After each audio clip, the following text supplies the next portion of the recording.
Welcome to the Tech Egg. Don't get scrambled. Enjoy the video. In this video, I will explain how to jumpstart your Audi Q5. We'll cover everything you need to know, from gathering your essential tools to safely connecting and disconnecting the jumper cables. Jumpstarting can seem daunting, but with the right steps, it's a straightforward process. We'll ensure you understand each stage, helping you get back on the road quickly and confidently. Let's get started. Before you begin, safety is paramount. Always wear protective eyewear and gloves to prevent injury. Make sure both your Audi Q5 and the donor vehicle are completely turned off, with parking brakes engaged.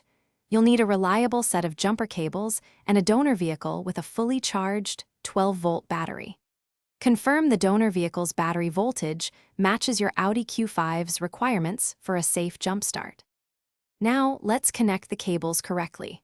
First, attach one red positive clamp to the positive terminal of your Audi Q5's dead battery. Then, connect the other red positive clamp to the positive terminal of the donor vehicle's battery. Next, attach one black negative clamp to the negative terminal of the donor battery. Finally, connect the remaining black negative clamp to an unpainted metal ground point on your Audi Q5, away from the battery.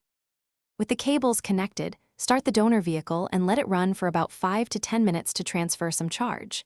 After this, try starting your Audi Q5. If it starts, great.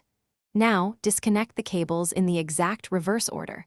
First the negative from your Audi, then the negative from the donor, followed by the positive from the donor, and finally the positive from your Audi. Let your Audi Q5 run for at least 20 minutes to ensure a good recharge. Thanks for watching. Consider subscribing if I helped unscramble your problems.